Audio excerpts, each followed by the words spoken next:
Elshinta News and Talk.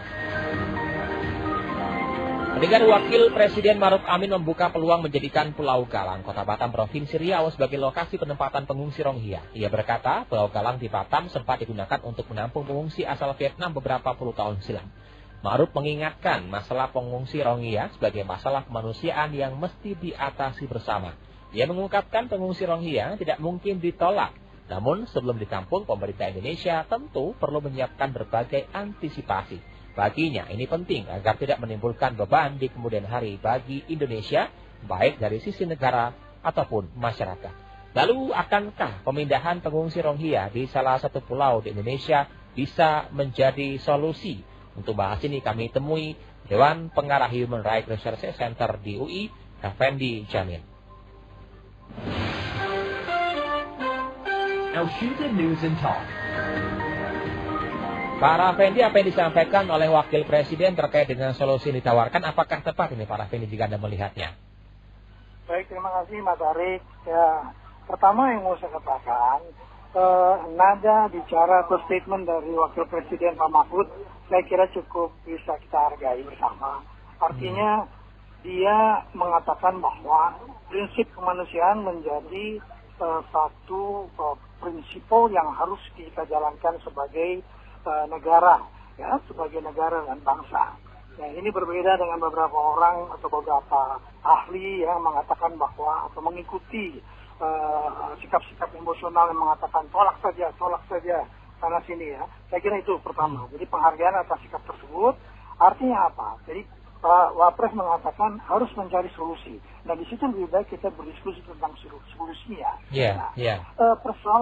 Persoalan solusi ini yang masih harus dikaji kembali, kita jangan terjebak pada solusi yang sebetulnya sudah sangat kadaluarsa dan konteksnya berbeda. Kalau Pak Wakil Presiden dengan segala hormat mengatakan bahwa upaya perlindungan yang kita berikan atas asas kemanusiaan itu diberikan di dalam satu pulau seperti dalam konteks Pulau Galang tahun 75 setelah Perang Vietnam, itu konteksnya sangat beda. Karena apa? Karena pada saat itu adalah pertama adalah perang dingin, ya. Ketika perang Vietnam selesai, maka harus ada solusi terkait dengan orang-orang yang lari dari Vietnam karena perang. Nah, yang paling bertanggung jawab dalam pihak perang tersebut adalah Vietnam dan Amerika tentu. Dan pada saat itu ada kepastian dari pihak Amerika dan sekutunya untuk menjamin, ya, penempatan dari orang-orang yang lari tersebut yang mencari perlindungan, ya. Nah, itu bedanya. Dan itu nggak bisa kemudian ditiru begitu saja sebagai sebuah contoh.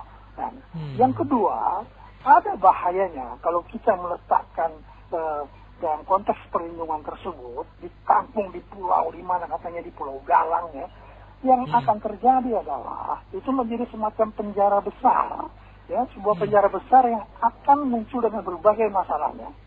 Salah satu yang pernah dilakukan adalah oleh pemerintah Australia. Itu pernah meletakkan di Pulau Nauru misalnya.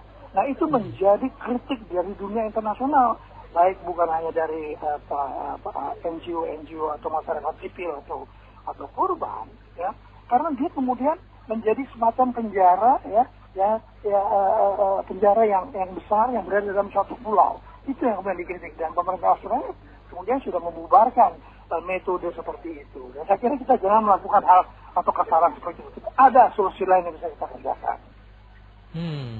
Ya, dua poin besar yang menjadi perhatian, artinya hal-hal ini yang mungkin menjadi salah satu masukan juga untuk pemerintah, ya, terkait dengan tadi konsepnya berbeda. Itu sudah cukup lama dan sekarang di tahun 2023. Hal apa yang mungkin bisa dipastikan hal ini juga tidak tepat dilakukan oleh pemerintah jika nanti memang nanti akan diaplikasikan, Pak Effendi? Ya, baik. Yang bisa dilakukan begini. Pak Mahfud juga mengatakan, ya, bahwa prinsipnya sama. Pertama, kita harus bantu karena ini adalah orang-orang, perempuan dan anak yang mencari perlindungan. Ya, sudah mempertaruhkan nyawa mereka melalui lautan yang begitu jauh dari Laut Andaman, dari wilayah Bangladesh ke Indonesia. Itu pertama. Dan Pak Mahfud mengatakan, ya, itu kemudian akan membebani Pemda. Nah, saya kira Pemda itu kan bagian dari pemerintah. Memang persoalan itulah tanggung jawab dari pemerintah pusat. Nah, tugas dari pemerintah pusat memberikan sokongan kepada Pemda, baik berupa infrastruktur maupun pendanaan ketika itu dibutuhkan. Ya, jadi ini persoalan yang bisa dikelola antara pemerintah pusat dan pemerintah daerah. Itu yang pertama dilakukan. Dan sebetulnya kita juga udah punya Perpres ya. Pak Mahfud mengatakan bahwa kita itu bukan negara pihak dari konvensi refugi. Kita nggak punya kewajiban untuk menampung refugi atau pencari suaka. Memang betul bahwa kita bukan negara pihak. Tapi pada kenyataannya kita menjadi tempat transit dari orang-orang Rohingya ini. Indonesia bukan negara tujuan mereka. Tujuan mereka tuh kesini adalah mencari perlindungan dan sebetulnya bukan Indonesia tujuannya. Ya, jadi ini negara transit. Dalam konteks itulah kita mestinya memberikan satu upaya memberi solusi terhadap situasi ini. Satu, yaitu Perpres yang ada, Perpres 125 nomor 2016 itu harus direvisi. Ya, memang kalau tidak salah informasi yang saya dapat sedang ada proses di Kemenko Polhukam. Kemenko Polhukam mempunyai Satgas Penanganan Pengungsi, ya, dan dia sedang ada suatu upaya untuk merevisi karena dia sudah tidak relevan lagi dengan situasi sekarang. Yang kedua adalah persoalan orang-orang yang mencari perlindungan ini sering menjadi korban dari apa yang disebut sebagai jaringan kriminal people smuggler atau orang-orang yang menyelundupi mencari keuntungan dari penderitaan orang lain. Dan itu hanya bisa dihadapi tidak oleh Indonesia sendiri. Dia harus bekerja sama dengan siapa? Dengan negara-negara yang berada di wilayah yang dilewati oleh arus pengungsi itu. Negara apa aja? Negara Malaysia, negara Thailand, kemudian India, Sri Lanka. Ini adalah wilayah ya di mana Indonesia harus taking lead juga di dalam konteks mencoba menyelesaikan akar masalahnya. Akar masalahnya itu sebetulnya berada juga di Myanmar dan dengan pemerintah junta militer yang sekarang. Akibat pemerintah junta militer sekarang itu yang memaksa keluar orang-orang Rohingya itu dari wilayahnya, mereka kemudian terdampar di Bangladesh sampai 900.000 orang. Dan mereka kemudian dalam Bangladesh adalah negara miskin, tidak mampu menampung mereka ini. Akibatnya apa? Bahwa mereka juga dalam situasi yang sangat menyedihkan, sangat memprihatinkan. Itu juga menyebabkan bahwa mereka pada mencari jalan untuk lari dari situasi itu. Nah itu jalan keluarnya. Jadi langkah internasional melalui kerjasama dengan negara-negara lain yang berada di kawasan ini untuk memenuhi people smugglingnya.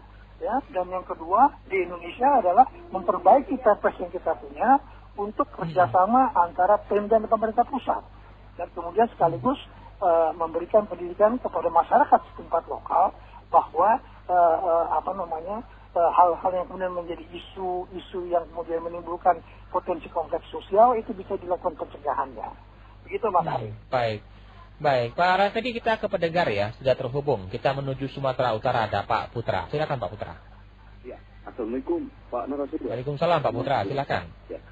Ya, memang pengungsi Rohingya ini yang sudah diupayakan pemerintah baik dengan cara yang lama atau merujuk kepada negara Australia contoh ya dalam hal ini.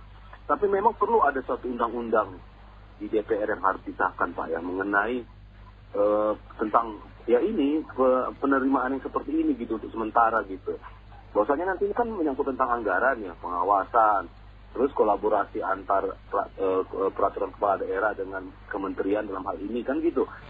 Dimana pastinya nanti kan ketika mensubsidi mereka dalam hal makanan, infrastruktur itu kan pemerintah daerah itu harus tahu berapa sekian budget untuk APBD-nya kan gitu.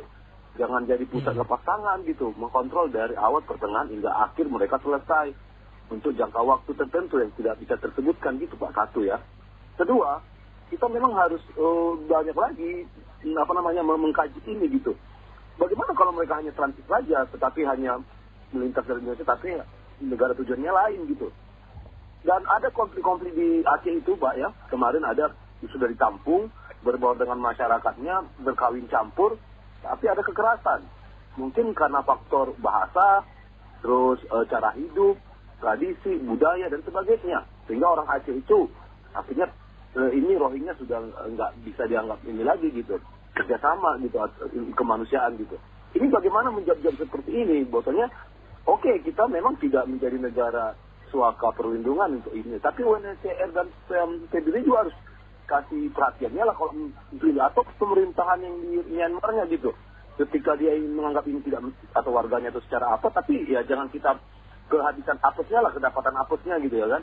Kita udah kasih nilai kemanusiaan kita, tetapi banyak irisan-irisan yang memang merugikan kita dan menguntungkan, dan kita sendiri pun masih banyak masyarakat kita yang perlu dibantu oleh pemerintah begitu. Bagaimana Bapak melihat ini supaya ada jalan tengahnya dan kemanusiaan kita tetap juga ada kita berikan. Demikian. Assalamualaikum Pak. Baik, waalaikumsalam. Terima kasih Pak Putra. Mungkin bisa langsung ditanggapi Pak Raffendi. Oke, baik. Terima kasih Pak Putra atas tanggapannya. Saya kira Pak Putra juga sepakat dengan apa yang saya katakan. Ya, prinsip kemanusiaan menjadi satu pedoman utama. Kedua, yang Bapak katakan sekarang problem di pemerintah daerah dan pemerintah pusat itu juga saya katakan. Memang betul bahwa tentu pemerintah daerah itu harus diberikan semacam kapasitas ya, baik dari segi personelnya, baik dari segi pendanaannya untuk penampungan sementara tersebut ya. Dan kedua yang Bapak katakan tadi bahwasanya UNHCR dan IOM, para pengungsi ini ya, mereka itu langsung ditangani oleh UNHCR. UNHCR adalah lembaga PBB yang punya kantor di Indonesia juga ya, dan juga di regional juga ada, yang membantu pemerintah Indonesia di dalam urusan orang-orang yang mencari perlindungan atas alasan politik maupun alasan diskriminasi di negara tempat asalnya.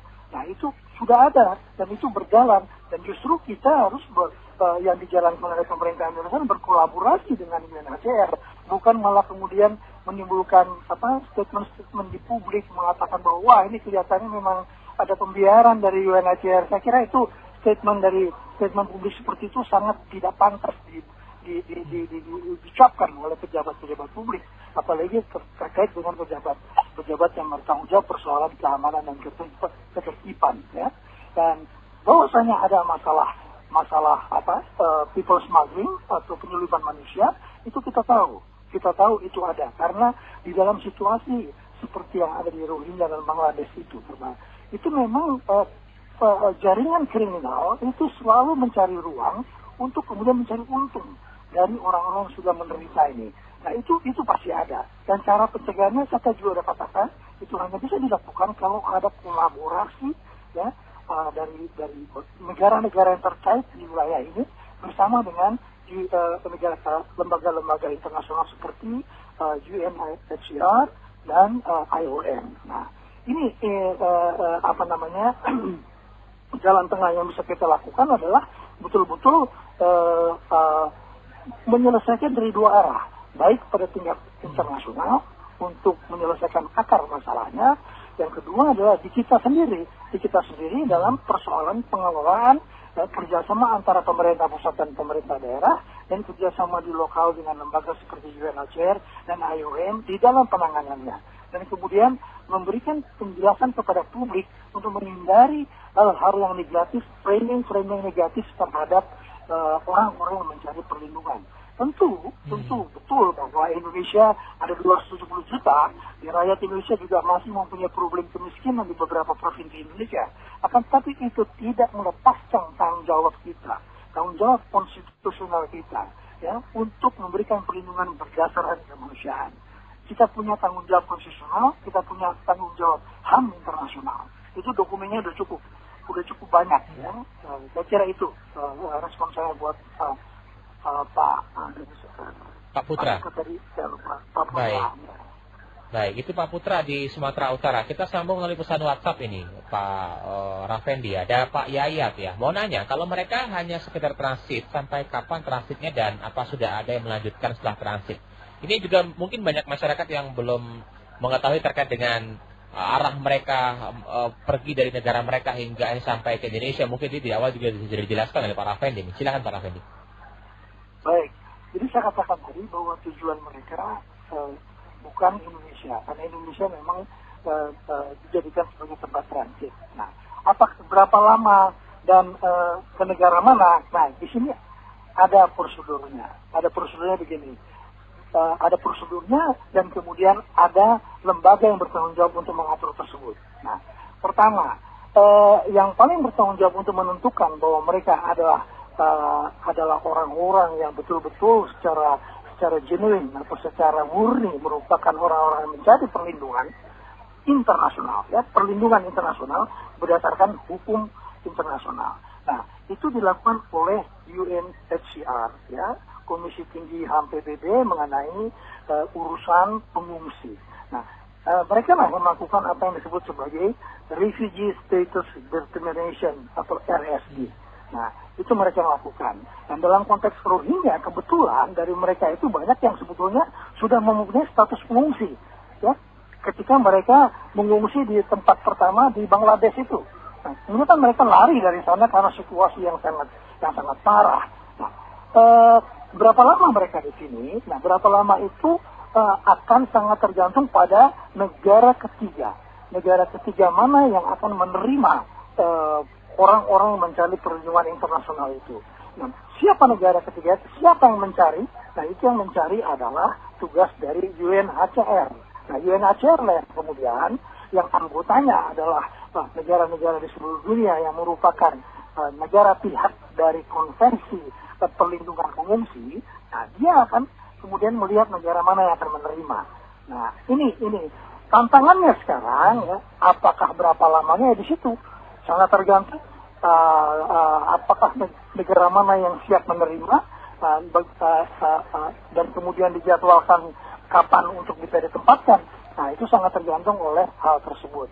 Walaupun kita tahu situasi dunia saat ini itu memang sangat tidak bersahabat dalam persoalan orang-orang yang mencari perlindungan di ranah internasional. Banyak negara-negara yang sebetulnya menjadi negara pihak dari konvensi perlindungan pengungsi luar negeri ini, itu malah kemudian semakin memperketat penerimaan mereka terhadap orang-orang yang mencari perlindungan untuk apa yang disebut sebagai resettlement, ya, untuk tinggal kembali. Itu pertama solusi dari resettlement. Solusi kedua yang saya katakan di tingkat internasional tersebut adalah memecahkan konflik, ya, membantu memecahkan persoalan konflik yang terjadi di Myanmar sehingga sehingga ada proses pengembalian kembali secara sukarela dari orang-orang Bangladesh orang-orang Rohingya yang terusir sampai ke Bangladesh, apa yang disebut sebagai voluntary repatriation. Jadi secara sukarela merasa aman, ya, untuk bisa kembali ke negara. Kalau ditanya tuh mereka sebetulnya mau kok kembali ke tanah asalnya, sebagian dari mereka. Jadi solusinya itu adalah kembali ke tanah asal, ditempatkan di negara ketiga. Nah, kembali ke tanah asal itu yang lebih panjang urusannya, karena itu menyangkut bagaimana Indonesia bersama-sama ASEAN bisa memecahkan masalah konflik yang terjadi di Myanmar saat ini. Oke, baik. Artinya juga apa yang disampaikan oleh Wakil Presiden Maruf Amin agar bisa lebih dikaji lagi agar tidak timbul masalah di kemudian hari ini, Pak Raffendi, ya? Betul. Jadi Pak Maruf harus kemudian mendorong kerjasama internasional dan regional untuk memecahkan akar masalahnya, sehingga arus itu kemudian berkurang, lalu memerangi jaringan kriminal people smuggling tersebut. Oke, baik. Terima kasih Pak Raffendi sudah bersama El Sinta, Pak, pada sore hari ini, Pak Raffendi. Terima kasih, Mas Ari. Salam sehat selalu, Pak Raffendi, ya. Baik, demikian tadi pendengar narasumber kami Dewan Pengarah Human Rights Research Center di UI, Raffendi Jamin. Terima kasih juga bagi Anda yang sudah ikut serta menyampaikan komentar Anda. El Sinta News and Talk.